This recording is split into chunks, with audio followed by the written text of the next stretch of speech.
श्रद्धा सम्यक झाली म्हणून ज्ञान सम्यक झालं. दोन एक गुणाच्या दोन वेळ करता कर्म समर्पण लागले.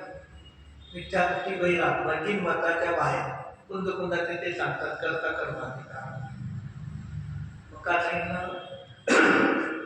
एक अपेक्षेने एका द्रव्याच्या दोन गुणाच्या पर्यायाने निमित्त नैमित्तिक संबंध आहे, कर्ता कर्म संबंध नाही. एका द्रव्याच्या दोन गुणाच्या पर्यायाने निमित्त नैमित्तिक संबंध आहे, कर्ता कर्म संबंध आहे. उदाहरण दिलं तर समजतं आपल्याला. आता एक महिना गेला आपला, समजा एक महिना दीड महिना गेला तर बाजारात काय ते जातं आपल्याला, आता आंबे खायला बाजारात आंबे येणार खायला. मग आपल्याला अष्टमी चतुर्थी आपण आंबे बाजारात आणायला गेलो. बागवान काय म्हणते, गोड कापून खाऊन बघा, आंबा गोड आहे. आपण गावात खात नाही. काही काही व्यक्ती असतात ते मध्ये ते काही घेतच नाही, कोणता करतात तर आम्ही मध्ये ते घेत नाही. आता हे आंबा गोड आहे, तुम्हाला कसं तर म्हणणार खायचं नाही तर त्याच्यामध्ये सुगंध आहे म्हणून आंबा गोड झाला. गंध गुणाच्या सुगंध पर्यायाने आंब्याच्या रस गुणाला गोड केलं नाही.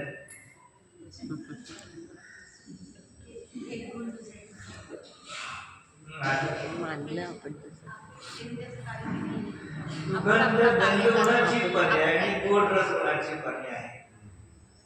सहचर आहे पण कार्य कारण करता कर्म संबंध नाही, निमित्त नैमित्तिक संबंध आहे. मी तुम्हाला ज्ञान देत नाही, तुम्ही माझ्याकडून घेत नाही. दोघांमध्ये निमित्त नैमित्तिक संबंध आहे. तुम्ही तुमच्या उपादानाने तुमच्या पुण्यामुळे तुम्हाला मिळत आहे, मी तुम्हाला काही देत नाही.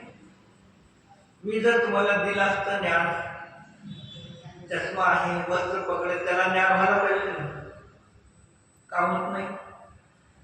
वस्त्राला शास्त्राला चष्म्याला का ज्ञान होत नाही? मग ज्याच्यामध्ये त्रिकालवरती उपादान नाही त्याला तुम्ही ज्ञान देऊ शकत नाही. ज्याच्यामध्ये त्रिकालवरती उपादान त्याला ज्ञान देऊ शकता का? सिद्धांत ती ज्याच्यामध्ये आहे त्याला देऊ शकत नाही, ज्याच्यामध्ये नाही त्याला देऊ शकत नाही. मी कुणाला देत नाही, माझ्याकडे कोण घेत नाही, मी अकर्ता स्वभाव ज्याचा मात्र आहे. ही अंतर्गामध्ये भावना धरून धरून चालतात. मग व्यवहार नाही जे का असेल ते असेल, पण तो सिद्धांत नाही. काय सांगितलं जातं? टीचर हायस्कूलमध्ये कॉलेजमध्ये टीचर प्रोफेसर शिकवतात, सर्वाला समान शिकवतात, पण सर्वाला सारखं ज्ञान होतं का? निमित्त एक तोच आहे, पण त्यांच्यामध्ये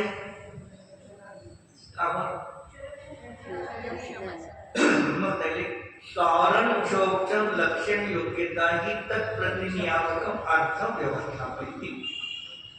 तुमच्या ज्ञानावरणी कर्माच्या क्षोक्षमाची जशी योग्यता असते तेव्हा तसं निमित्त आपोआप मिळतं. निमित्तामुळे तुम्हाला ज्ञान झालं नाही.